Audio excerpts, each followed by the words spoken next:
Revoici la neige, mais beaucoup moins abondante que prévu. Quelques difficultés en Normandie, dans les Ardennes ou encore en Isère. Mais Météo France reconnaît avoir vu un peu large dans son bulletin d'alerte. Une alerte maintenue pour demain.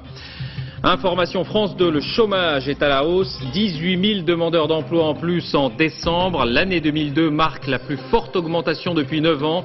Dernier plan social annoncé, Péchinet, 600 postes supprimés dans l'ensemble de la France. Le réquisitoire au procès de Christine Malèvre. L'avocat général demande 10 ans de prison minimum pour celle qu'il qualifie de voleuse de temps et de voleuse d'amour. Déception des familles des victimes. La crise irakienne sème la zizanie en Europe. 8 pays, dont l'Espagne, le Portugal, l'Italie et la Grande-Bretagne, appellent à l'unité avec les États-Unis. Un désaveu pour l'Allemagne et la France, qui réjouit George Bush. La situation est clarifiée, dit-il, ce soir. Enfin, 20 ans après la marche des beurs, voici la marche des filles des quartiers. Un périple de 5 semaines dans toute la France pour dénoncer les conditions de vie de plus en plus difficiles, violence, viol ou tout simplement irrespect systématique. Pourquoi cette régression? 3 questions à Amarény, spécialiste de ces quartiers. Bonsoir et à tout à l'heure. Bonsoir à vous et merci de votre attention. Mieux vaut sans doute prévenir que guérir. Météo France annonçait de très importantes chutes de neige. Les flocons sont bien tombés ici et là, mais rien à voir avec la situation du début du mois. Avant d'aller au péage de Saint-Arnoux en région parisienne, l'un des points noirs il y a quelques semaines, petit tour de France en blanc avec Stéphane Bretner. Météo France alerte, les gendarmes prévoient. Alors pour les camions, le voyage s'arrête au péage. Les poids lourds ne parviennent pas à monter, donc on préfère les arrêter ici au sec. Il y a des stations où ils peuvent boire le café, se tenir au chaud, quoi. Les routiers obstinés, appelez-les comme vous voudrez, tentent malgré tout la traversée. Elle se termine dans le fossé et ça énerve sérieusement les plus pressés. Je viens de Lyon, les camions, à part les panneaux sur l'autoroute interdits, ils continuent à circuler. Il n'y a pas un seul flic pour les bloquer. Et voilà ce qui se passe. Il y en a ras-le-bol de cette autoroute. Et en plus, il dit le directeur de l'autoroute qu'il y a 2 km de bouchons. Moi, j'en fais depuis déjà 10 km. C'est inadmissible. C'est scandaleux. Un passage de chasse-neige, du sel, et l'on se remet à rouler. Au ralenti, certes, mais on n'a pas vu les embouteillages tant redoutés. La neige est bien tombée, mais moins qu'annoncé. Météo France l'admet, elle a prévu un peu large. Les 2/3 des départements étaient en alerte, comme ici dans le Nord. Bulletin de vigilance, armada de saleuses. C'était largement suffisant pour éviter de retrouver des milliers d'automobilistes coincés, comme au début du mois. Pour les situations critiques, il fallait prendre de l'altitude, comme ici dans le Vercors. En 24 heures, il est tombé jusqu'à 50 cm de neige. Pas question d'attendre pour déblayer. On n'a pas trop de place pour passer, on est sous les rochers et le long d'un mur. C'est quand même physique, on transpire beaucoup et à la longue c'est fatigant. Ce soir, l'alerte météo est maintenue en Rhône-Alpes et dans le Nord. De nouvelles chutes de neige sont attendues dans la nuit. Bonsoir Frédéric Crotta, vous êtes donc au péage de Saint-Arnoux, dans la région parisienne, où des milliers d'automobilistes étaient restés bloqués début janvier. C'est l'un des grands carrefours autoroutiers. Quelles sont les nouvelles? Quelle est la situation? Écoutez, la situation ici est jugée très sérieuse. Il y a une demi-heure encore, tous les camions en destination de la province qui venaient de Paris étaient bloqués au péage de Saint-Arnoux. Une décision préfectorale leur interdisait d'emprunter les voies d'Eure-et-Loir et du Loiret. Il y a une demi-heure à peine, alors que la neige recommence à tomber, les camions sont autorisés à franchir de nouveau le péage, mais pour sortir à la prochaine sortie, c'est-à-dire à Ablis, où ils seront obligés de prendre la Nationale 10. L'idée générale étant évidemment que les camions n'empruntent pas les voies autoroutières. Alors le mot d'ordre évidemment c'est prudence et information. L'alerte météo est maintenue. Vous voyez il recommence à neiger sérieusement ici. Et puis évidemment à titre préventif, les grands axes sont aspergés de sel en permanence. Merci Frédéric et je me tourne maintenant vers Philippe Courtier, directeur adjoint de Météo France. Merci d'être avec nous. Alors ce qu'on vient d'entendre va peut-être vous donner raison, mais très sincèrement, est-ce que vous n'avez pas un peu crié au loup malgré tout, par crainte de sous-estimer les intempéries aujourd'hui? Ah non, pas du tout. Nous avons prévu de la neige sur 58 départements hier soir. Ce matin, nous avons considéré que la situation était encore plus grave. Nous avons prévu de la neige sur 63 départements. Et cette neige est ici, elle est dans le pays. Mais je voudrais tout de suite faire un commentaire, à savoir que sur les Pyrénées, nous avons très importantes chutes de neige avec un risque d'avalanche majeur pour les Pyrénées. Alors on jette tout de suite un coup d'œil à cette carte d'alerte maintenue donc sur 59 départements. La région Rhône-Alpes et le Massif central sont particulièrement concernés, je crois, Philippe Courtier. Oui, nous avons en particulier entre Bourges et Orléans, nous avons des chutes de neige très importantes. Entre Bourges et Orléans, il en est déjà tombé entre 10 et 15 cm. Il va en retomber 10 cm dans les prochaines heures. Vous avez dit tout à l'heure que dans les Yvelines, il commençait à neiger. Nous en avons pour 3 heures. C'est ce qui est tombé tout à l'heure sur la région nord, qui s'est décalé vers le sud et qui va concerner tout l'ouest de la région parisienne. Nous avons réellement une situation sérieuse en matière de neige sur l'ensemble des régions concernées mises en orange. Donc vous dites prudence sur les routes et essayons d'éviter les déplacements. Comme toujours, oui, notre ministre Gilles de Rebien l'a rappelé ce matin, prudence sur les routes, bien entendu. Merci Philippe Courtier d'avoir répondu à nos questions et bien sûr les précisions de Sophie Davant tout à l'heure après ce journal. Et puis la neige et ses dangers bien réels en montagne. Un couple de randonneurs est porté disparu depuis ce matin dans le massif du Vercors. Les recherches n'ont pour l'instant rien donné. Le chômage maintenant, les chiffres ne seront officiels que demain, mais nous pouvons l'indiquer dès ce soir, le mois de décembre n'a pas été bon, 18 000 demandeurs d'emploi en plus et du coup l'année 2002 est la plus mauvaise depuis 1993. Laurent Bailly, Valérie Lucas. Ces derniers mois, tout comme Isabelle, de plus en plus de personnes vont pointer à la NPE sans grand enthousiasme. J'y vais parce que j'ai besoin pour ouvrir des droits aux assédiques, mais je ne pense pas que c'est eux qui vont me trouver du travail, non. C'est que la conjoncture se dégrade. Près de 18 000 chômeurs supplémentaires en décembre, 100 000 de plus sur 2002. Alors pour un poste qui se libère, il y a de plus en plus de gens qui postulent. C'est plus dur aujourd'hui. Quand je suis sortie de l'école, j'avais vraiment le choix et maintenant c'est un petit peu plus compliqué. Je pense qu'il y a plus de gens sur le marché en fait.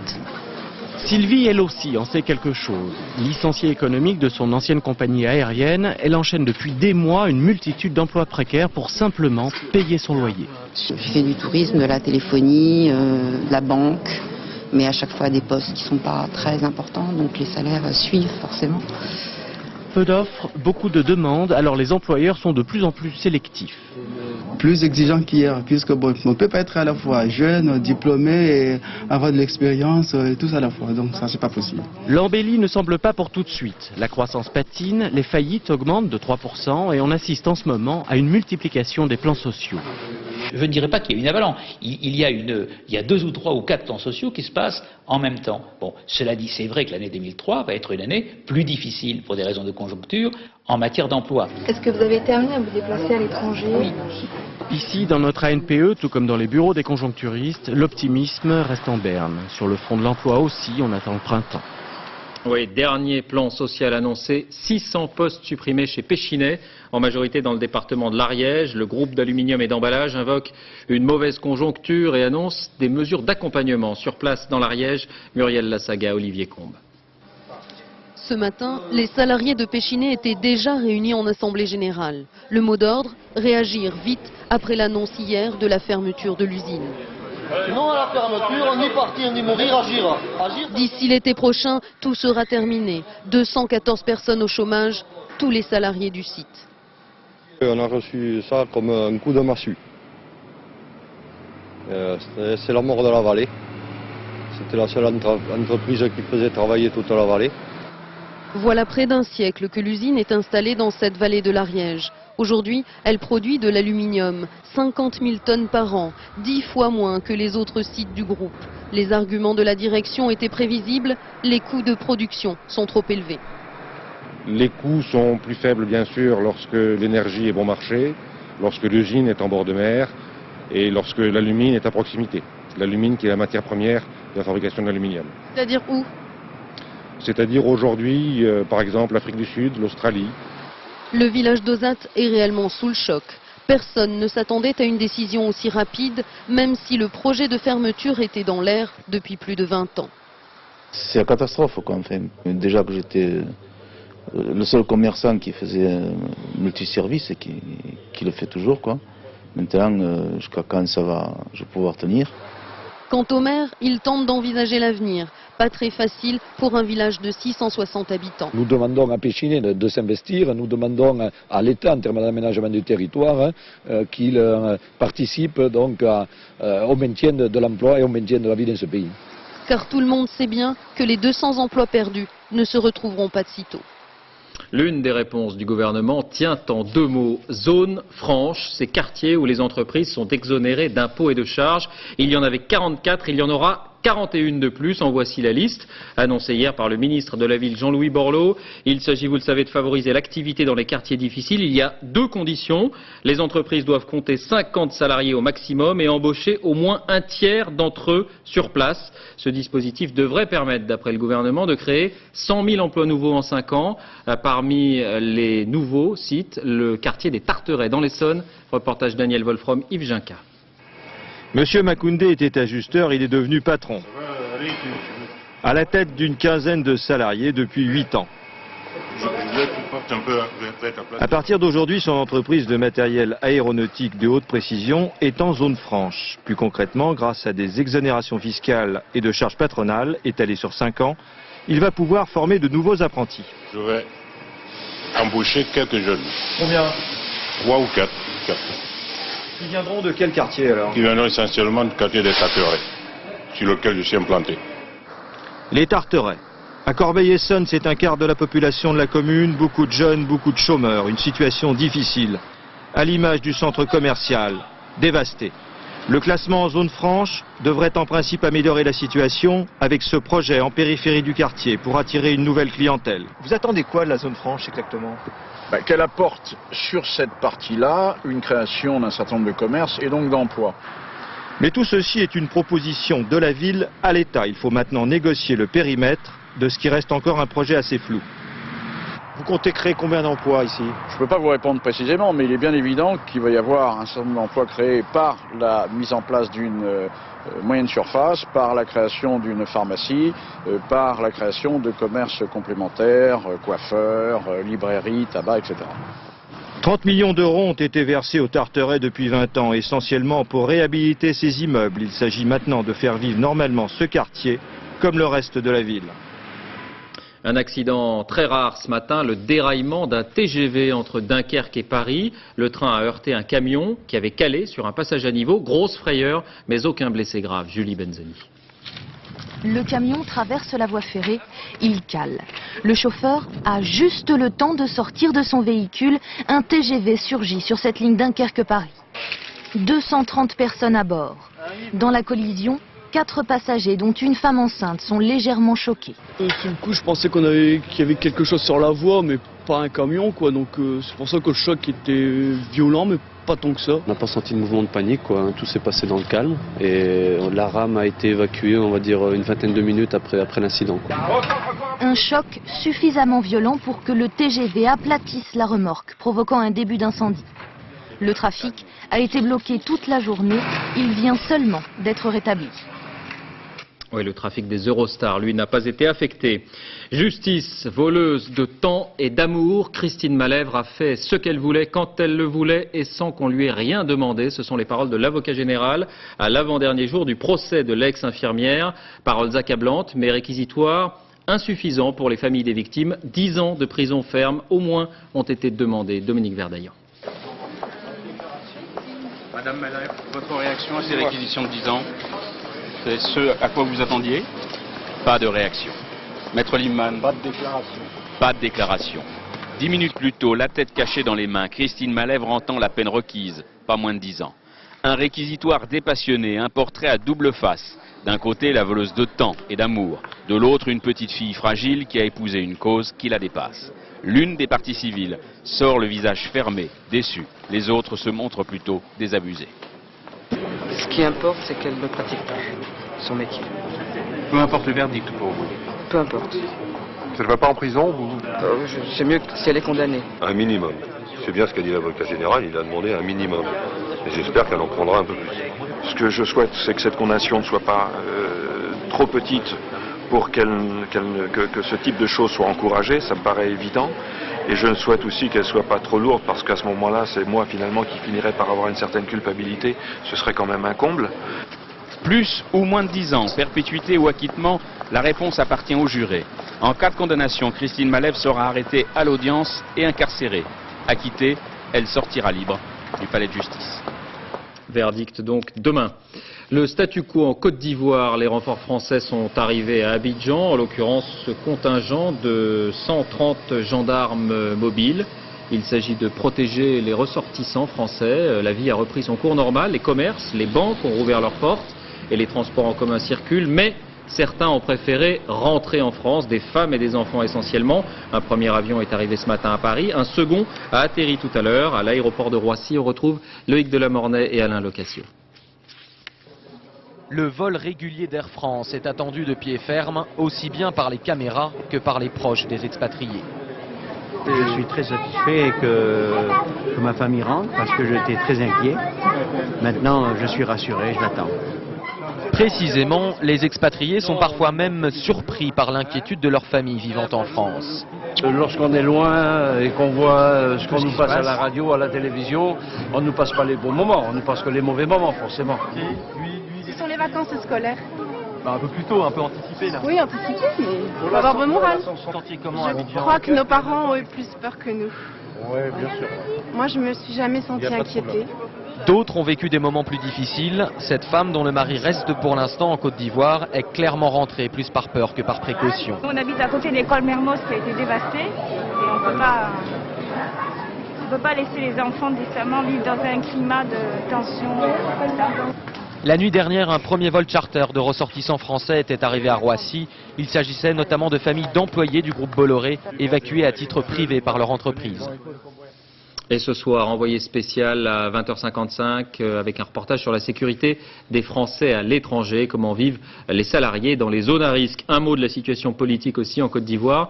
Le nouveau Premier ministre issu des accords de Marcoussis, Sédou Diarra, est attendu demain sur place pour former son gouvernement de réconciliation nationale. Le président Laurent Gbagbo ne s'est toujours pas exprimé. On ignore donc s'il respectera sa parole à ce sujet. L'Irak maintenant avec la façade européenne qui se lézarde face à la perspective d'une guerre.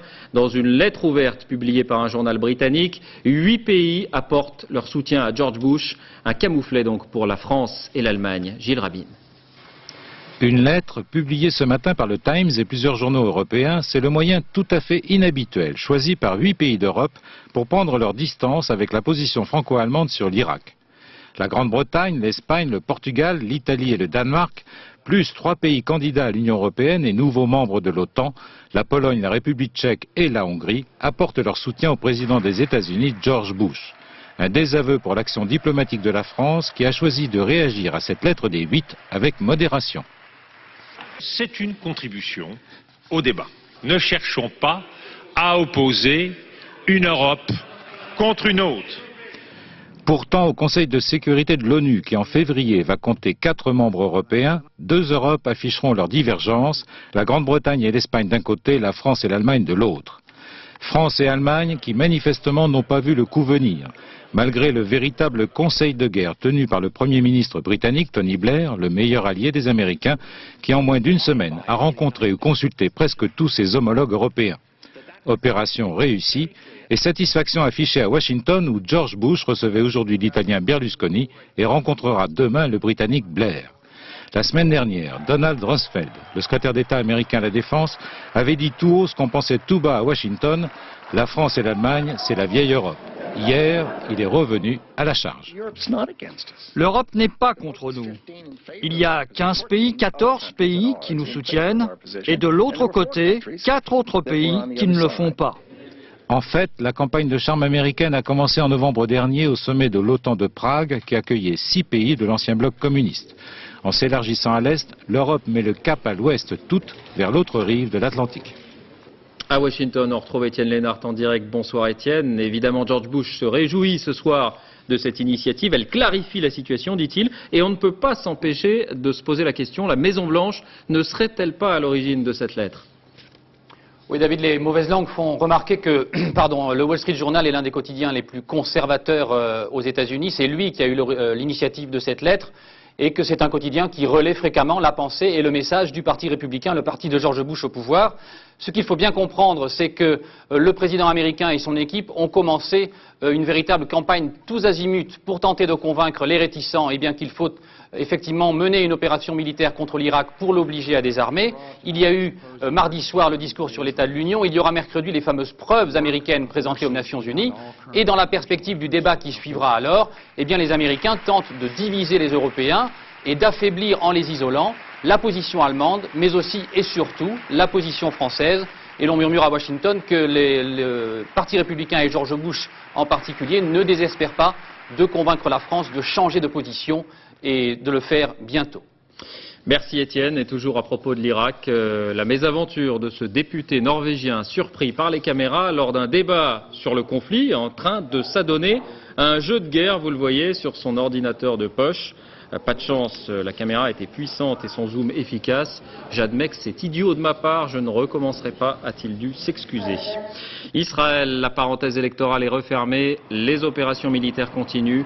Vaste opération à Hébron, selon l'armée ce sont des organisations terroristes et leurs infrastructures qui étaient visées.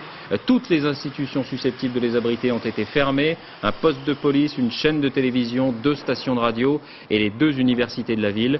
Rappelons que l'armée israélienne réoccupe depuis 6 mois la quasi-totalité de la Cisjordanie. Par ailleurs, 2 Palestiniens ont été tués lors d'une autre opération à Tulkarem. La lutte contre le terrorisme, c'est ce soir qu'on connaîtra la sentence contre Richard Reed, l'homme aux chaussures explosives qui avait tenté de faire sauter un avion. L'accusation avait demandé la prison à perpétuité à Boston. Pascal Golomer à New York. C'est pour éviter un long procès devant des jurés que Richard Reed a décidé de plaider coupable. Il vient aujourd'hui au tribunal simplement pour entendre la sentence que prononcera le juge. Richard Reed, qui se définit lui-même comme un ennemi des États-Unis, engagé aux côtés d'Oussama Ben Laden. Le 22 décembre 2001, à Paris, il embarque à bord d'un avion d'American Airlines avec de l'explosif caché dans les talons. 1 heure après le décollage, il tente d'allumer la mèche, mais l'équipage, attiré par l'odeur des allumettes, parvient à le maîtriser. Le procureur a rendu publique cette vidéo. Une vidéo censée prouver par l'image les dommages qu'aurait pu causer l'explosion. Les 200 passagers en furent quittes pour une belle frayeur et beaucoup présentèrent alors Richard Reed comme un apprenti terroriste peu expérimenté. Mais les enquêteurs ont découvert depuis qu'il avait beaucoup voyagé avant sa tentative, au Pakistan, en Afghanistan. À Londres, il a fréquenté la mosquée de Finsbury Park, perquisitionnée la semaine dernière. Et la police française a également interpellé plusieurs personnes soupçonnées d'avoir aidé Reed à préparer son attentat. Les Américains voient en Richard Reed l'exemple parfait de la jeune recrue d'Al-Qaïda, peu entraînée mais déterminée à agir en s'appuyant sur tout un réseau. Le procureur a requis contre lui la prison à vie. Et puis Khaled Ouldali, ce ressortissant français détenu en Géorgie depuis 5 mois, a été libéré. Il était soupçonné de relations avec des organisations terroristes dans la Tchétchénie voisine, mais aucune preuve n'a été présentée. En France, un mouvement qui fait beaucoup parler de lui, la marche des femmes de banlieue. Elles sont une dizaine issues des quartiers sensibles qui vont prendre la route après-demain pour un périple de 5 semaines à travers toutes les grandes villes. Message principal, les conditions de vie faites aux filles dans les cités se dégradent. Machisme, irrespect et parfois beaucoup plus les viols collectifs, la violence, l'envie d'être libre peut parfois se payer très cher. Comment expliquer ce comportement, cette régression? Vous nous répondrez à Marigny. Vous êtes travailleur social depuis 20 ans et directeur du service municipal de la jeunesse à Grigny. Vous avez aussi écrit Cité hors la loi avec notre collaborateur Gilles Marinet aux éditions Ramsay. D'abord, enquête sur ces nouveaux comportements. Elle est signée Florence Bouquilla, Omar Gendouz, Annie Triboire. Ils sont amis, ils ont entre 18 et 24 ans et ont tous grandi en Seine-Saint-Denis. Ce soir, ils ont accepté de nous expliquer leur vision des relations entre les filles et les garçons dans les quartiers. Un sujet qui pourtant les divise, surtout quand ils parlent de sexe. La fille, elle est là, je vous la taspé dès le premier soir, elle éclate ses jambes, tout ça. Le mec, il va se dire, celle-là, elle va embrasser mes gosses plus tard. C'est impossible. C'est même pas ton gosse, il vient d'où? Impossible. Et c'est le gosse à qui? C'est le gosse à qui? Aujourd'hui, elle a comment, demain, elle a quelqu'un d'autre? Mais ça veut dire quoi? Vous voulez vous marier avec des filles vierges? Non, pas obligatoirement vierge, mais une fille qui a pas de passé, une fille qui a pas, on dit pas voilà, celle-là elle a tourné. Soi-disant ça va se passer avec un seul mec, et par la suite quand elle arrive dans l'endroit, le lieu où on l'a ramenée, elle se retrouve face à plusieurs personnes. Et là, je pense que à partir de cet instant, je pense que c'est vrai, il y a un petit peu de forçage, mais... Et un petit peu de forçage, pour toi, c'est du viol ou c'est pas du viol?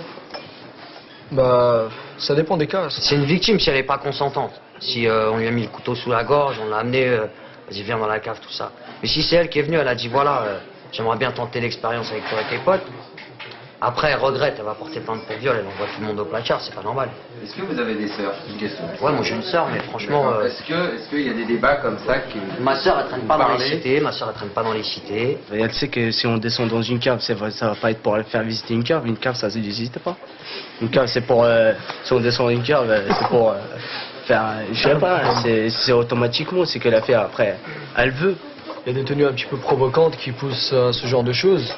Et je pense que si la fille se mettait un petit peu plus en valeur dans le sens où elle se dévoilerait moins, je pense qu'il y aurait moins ce genre de choses, ce genre d'actes. Donc il y a un minimum de pudeur quand même. C'est quoi une fille bien et une fille pas bien? Une fille bien, en un seul mot, je pense que ça serait discrète. Discrète sur sa vie. Et une fille pas bien, ben, comme tout le monde le sait, on entendra parler d'elle. Parce qu'on vit caché, tout est tabou. Il y a des choses qui se sont un peu plus développées, mais la plupart du temps, tout est tabou, quoi. Il y a beaucoup de choses qu'on ne dit pas devant les parents, qu'on ne dit pas devant les frères et sœurs, qu'on ne dit même pas à l'entourage. Donc, s'il y a une quinzaine de mecs, même pas 5 mecs qui viennent vers vous et qui vous entraînent à un endroit et qui vous font du chantage, parce que c'est souvent comme ça, c'est ça qu'on ne dit pas. Il y a du chantage vis-à-vis de la famille, des frères, des sœurs, de tout ça. Donc la personne, elle est obligée de se taire parce qu'elle a peur des représailles de sa famille. Je pense que les mecs doivent se sentir les pleins pouvoirs, doivent sentir qu'ils ont les pleins pouvoirs et vont continuer. Et pour la fille en question, peut-être que je sais pas, c'est un engrenage et elle peut pas faire autrement parce que justement, elle est forcée, elle est obligée. En banlieue, les garçons et les filles se parlent, peuvent être amis, mais quant au statut de la femme, un fossé les sépare. Oui, la discrétion ou le harcèlement. Alors Amarénie, comment expliquer ces comportements? Ce sont quoi, des traditions mal comprises, la loi de la bande? Avant tout, moi j'aimerais dire quelque chose, c'est-à-dire que quel respect ces garçons ont d'eux-mêmes à vouloir coucher à plusieurs avec une fille. Je veux dire, je vois pas le respect qu'ils peuvent avoir d'eux-mêmes. Ensuite, les traditions, je veux dire, les traditions, il n'y a pas que des traditions. La femme, elle a toujours fait peur. Elle fait peur sexuellement, elle fait peur dans un cadre d'intellectualité. La femme, en elle-même, elle fait peur à tout le monde. En même temps, je veux dire, au niveau aujourd'hui, l'abandon des adultes à l'accompagnement des enfants, c'est-à-dire, moi je pense que les adultes ont été lâches dans leur action. Les parents? Tout, l'État, les politiques, les institutions. Je pense que l'adulte ne joue pas son rôle d'accompagnateur et qui ne met pas les limites en place qui permettent de dire ça c'est bien et ça c'est pas bien. Et puis vous me parliez des bandes et vous me parliez de ce qu'on appelle apparemment dans les cités le capital réputation. Bien sûr. À un moment donné, quelqu'un des jeunes qui dit voilà, j'ai couché avec celle-là, j'ai fait ça. Des jeunes ont besoin d'affirmer leur réputation, ils ont besoin d'affirmer leur virilité. Et le sentiment de puissance, ils s'inscrivent dans des rapports de force.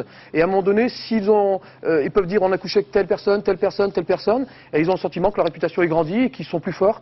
Mais il faut dire aussi que tous les jeunes ne participent pas à ce mode de fonctionnement. Oui. Mais s'ils ne disent rien, alors ils cautionnent. Et c'est ça le message que je voudrais lancer. Amarénie, vous travaillez depuis 20 ans dans ces quartiers. Vous avez vu ce phénomène grandir dans les cités ou pas?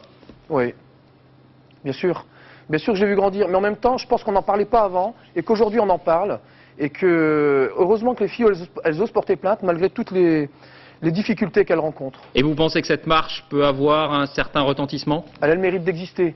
Elle a le mérite d'exister et d'interroger et de poser des débats. Et puis de faire en sorte qu'à un moment donné, que ces choses-là, elles doivent cesser.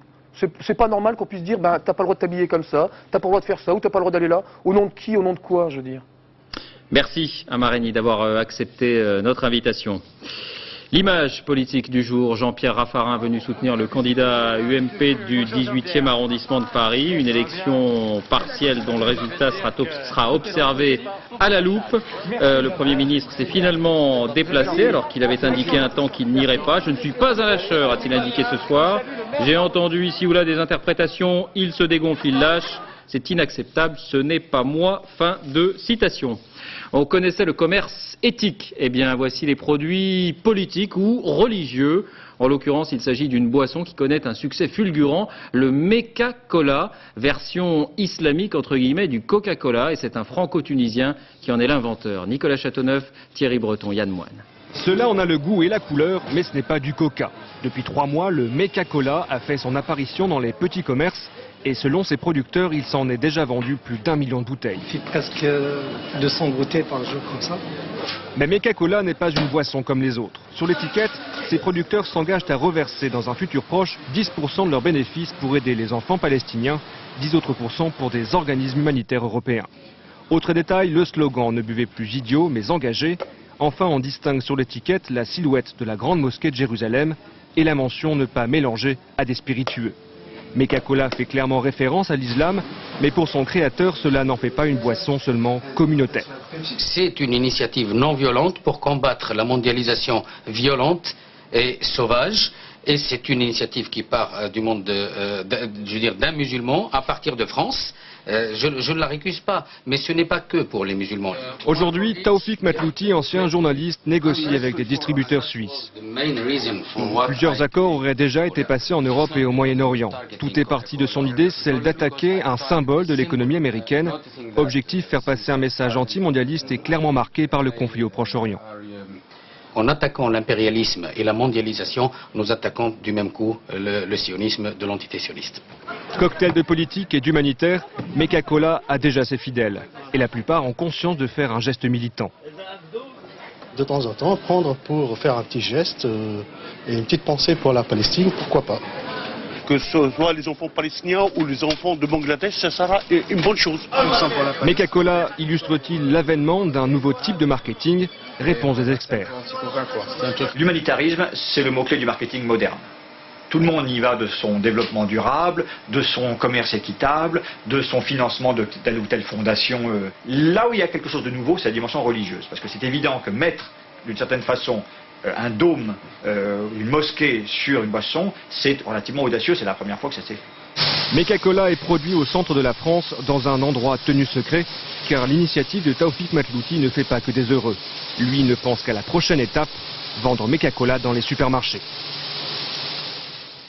Une exposition franchement étrange, originale en tout cas. L'urbaniste et philosophe Paul Virilio met en scène les catastrophes, accidents ou attentats. C'est à la Fondation Cartier à Paris jusqu'au 30 mars. S'agit-il d'art? À chacun d'en juger. Isabelle Béchler, Jean-Louis Melin.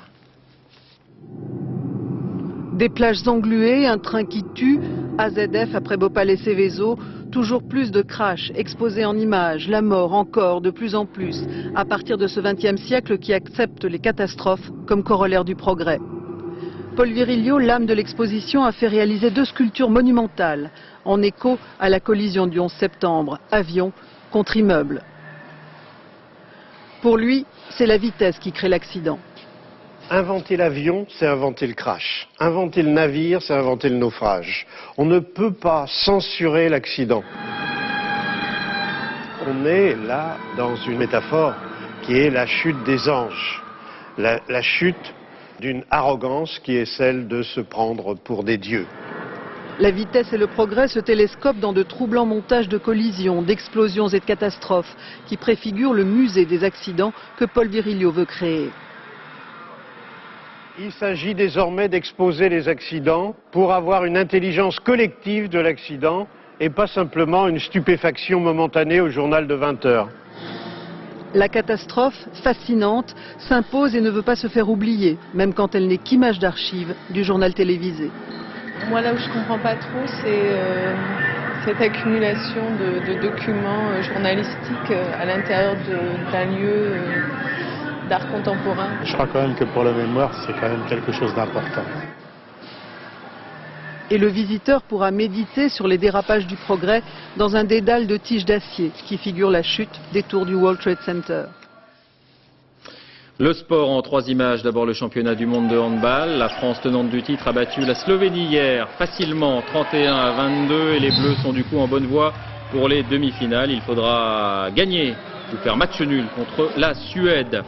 La 24e journée du championnat de France de football.